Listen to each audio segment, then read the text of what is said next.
sekolah minggu semuanya, kita mau mendengarkan firman Tuhan. Sebelum kita mendengarkan firman Tuhan, kita satukan hati kita berdoa. Kita berdoa, terima kasih Tuhan buat penyertaan-Mu dalam kehidupan kami, sehingga sampai saat ini kami boleh merasakan kesehatan dan sukacita yang daripada Tuhan, dan kami masih boleh beribadah, memuji dan memuliakan nama Tuhan. Walaupun Tuhan masih dalam dan melalui media daring, Tuhan beribadah dari rumah masing-masing, tapi kami yakin dan percaya Tuhan kami adalah Tuhan yang tidak terbatas oleh tempat dan waktu. Tuhan hadir di segala tempat, dan Tuhan menyertai kami semua dalam peribadahan kami, dan kami hendak mendengarkan firman Tuhan juga.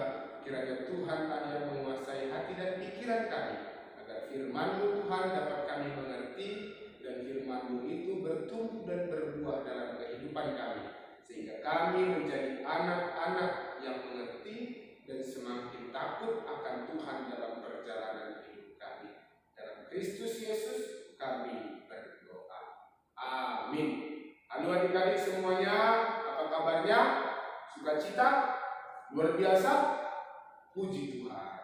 Ya adik-adik, kita akan belajar firman Tuhan. Kita akan mendengarkan renungan kita yang diambil dari Injil Matius, pasalnya yang kedua, ayatnya yang pertama sampai dengan ayatnya yang ke-10.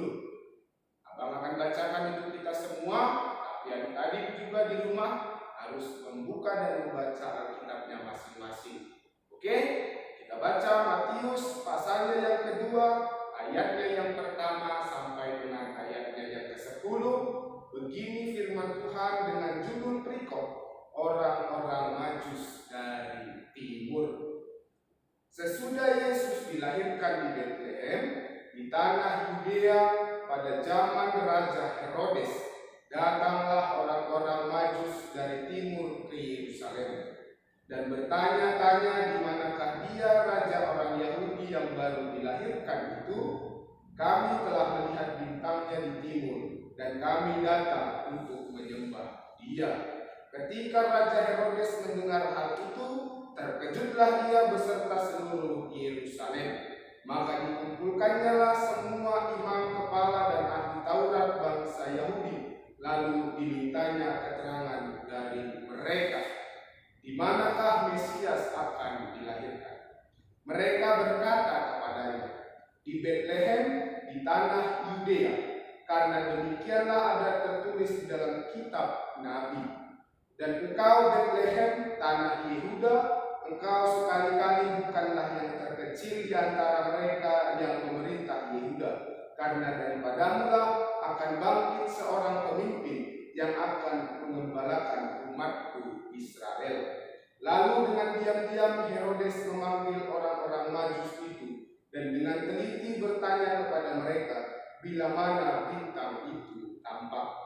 Kemudian ia menyuruh mereka ke Betlehem, katanya, pergi dan selidikilah dengan seksama hal-hal mengenai anak itu, dan segera sesudah kamu menemukan dia, kabarkanlah kepadaku supaya aku pun datang menyembah dia.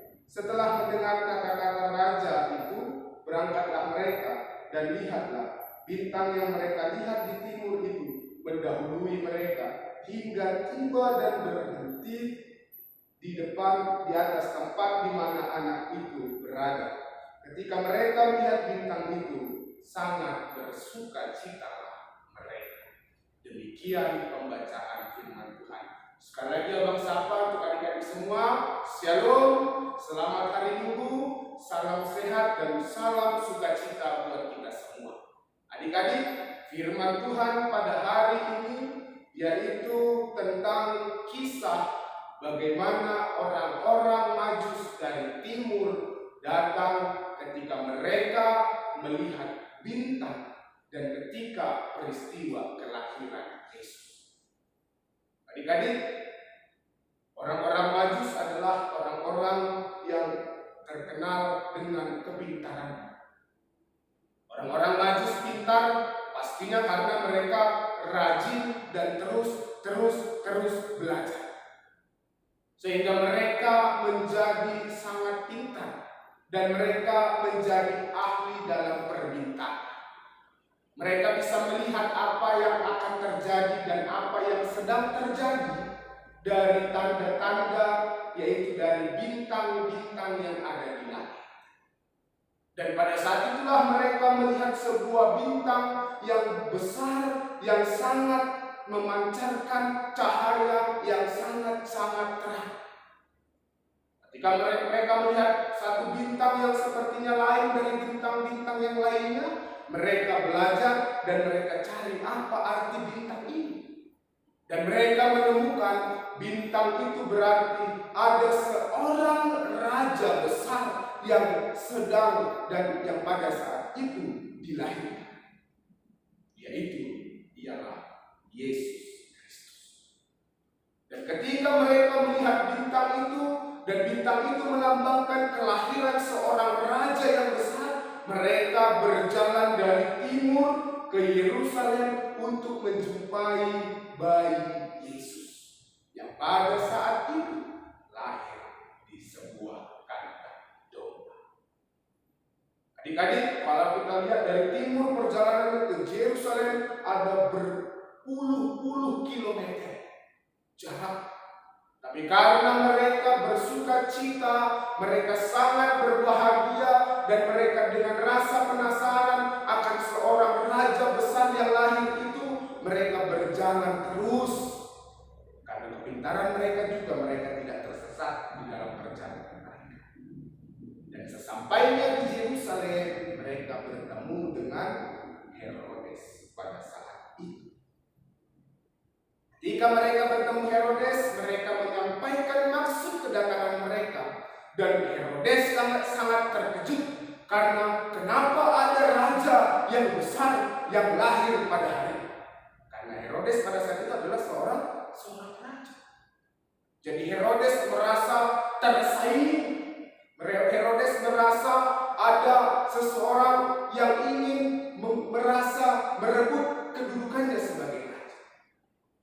Sehingga ada kemarahan dalam diri Herodes, dan Herodes berpura-pura menyuruh orang Majus itu untuk menjumpai bayi yang sedang ataupun yang sudah dilahirkan itu, dan berkata, kalau nanti bertemu, kasih tahu ke aku, supaya aku nanti juga datang untuk menyembah dan memberikan persembahan. Padahal tujuan Herodes adalah ingin membinasakan bayi yang baru lahir itu, yang dikatakan dan disampaikan oleh orang Majus dan juga kitab-kitab para nabi itu adalah Mesias, raja di atas segala raja. Dan orang Majus pada saat itu adik-adik datang dan menjumpai bayi Yesus. Mereka sangat bersuka cita. Mereka berbahagia bertemu dengan bayi Yesus, raja yang besar itu, raja yang nantinya akan menjadi raja di atas segala raja. Dan mereka memberikan persembahan kepada bayi Yesus. Adik-adik, dari peristiwa ini, dari teks ini, kita belajar dari dua tokoh, yaitu orang Majus dan juga Herodes. Melalui renungan kita ini adik-adik, kita diajak untuk menjadi anak-anak yang pintar. Seperti orang-orang Majus. Bagaimana caranya supaya kita menjadi anak-anak yang pintar? Kita harus rajin dan selalu mau untuk belajar. Ada pepatahnya, ada peribahasanya yang berkata, rajin pangkal pandai, malas pangkal bodoh. Jadi kalau kita mau pandai, kita mau pintar, kita harus rajin belajar. Kalau orang malas, jangan harap kita bisa menjadi pintar. Kita harus rajin belajar, dan terutama adalah rajin berdoa. Alright, laporan, bekerja dan berdoa. Kita belajar dan kita doakan apa yang kita belajar. Dan sebelum kita belajar, kita juga berdoa. Sehingga keduanya itu saling. Karena apa? Karena firman Tuhan juga berkata, takut akan Tuhan adalah permulaan dari pengetahuan. Di mana itu tertulis? Ayo, di mana? Di kitab mana? Ya, Di Amsal 1 ayatnya yang ke-7. Takut akan Tuhan adalah permulaan pengetahuan. Sehingga adik-adik melalui renungan ini, ketika kita memiliki kepintaran, kita diajak agar seperti orang-orang Majus yang mempergunakan kepintarannya untuk memuliakan Allah, yang menggunakan kepintarannya untuk sesuatu hal yang baik, yang menggunakan kepintarannya untuk mempersembahkan dan dipersembahkan untuk kemuliaan dan kebesaran nama Allah. Lihat bagaimana orang-orang Majus, mereka dengan kepintarannya, ketika mereka tahu ada raja yang besar, ada Mesias yang lahir di tengah-tengah dunia ini, mereka langsung datang dan mereka mau berjalan kaki berkilo-kilometer hanya untuk melihat bayi itu dan menyembah dan juga memberikan persembahan kepada bayi. Sehingga adik-adik, anak-anak Tuhan juga diajak sebagai anak-anak Tuhan, anak-anak yang takut akan Tuhan, dan anak-anak yang telah diselamatkan oleh Tuhan melalui Kristus Yesus. Kita juga harus menjadi seperti orang-orang Majus. Kalau kita punya kepintaran, kalau kita memiliki kelebihan, kalau kita punya pintar dalam mata pelajaran misalnya, kita harus pakai kepintaran kita untuk juga mengajar dan juga menolong orang lain agar juga mengerti dan agar juga paham tentang pelajaran tersebut. Mari kita ajari, biar kita sama-sama pintar, biar kita sama-sama pandai. Kalau kita pintar bernyanyi, kita pintar bermain musik, mari juga kita pakai itu untuk mengajari orang lain. Atau kita pakai itu juga untuk bernyanyi memuliakan nama Tuhan di tengah-tengah kehidupan kita, baik melalui kesaksian di gereja, melalui kidung pujian, ataupun di kehidupan sehari-hari kita bernyanyi memuliakan nama Tuhan. Bukan seperti Herodes, dengan kepintarannya, dengan kekuasaannya, dengan kebesarannya, bukan dia pakai untuk menolong orang lain, tapi malah dia pakai untuk membinasakan orang lain. Jangan pula dengan kepintaran kita pakai untuk menokohi orang lain. Banyak juga, karena kepintarannya dia ngajari, tapi yang diajarinya dia salah-salah. Biar orang lain jangan sepintar aku, biar orang lain jangan sesukses aku. Kalau dia pintar bermain musik, pintar bernyanyi, malah dipakainya kepintarannya itu untuk mengejek orang yang tidak pandai bernyanyi dan orang yang tidak pandai bermain musik. Jangan seperti Herodes. Tapi mari kita seperti orang Majus yang semakin mempergunakan kepintarannya untuk sesuatu kebaikan dan terutama untuk kemuliaan nama Tuhan.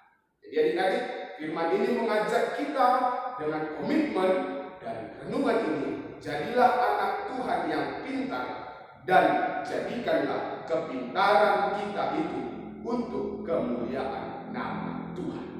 Inilah komitmen kita, jadilah anak Tuhan yang pintar dan jadikan kepintaran kita itu untuk kemuliaan nama Tuhan dengan menolong dan membantu sesama kita.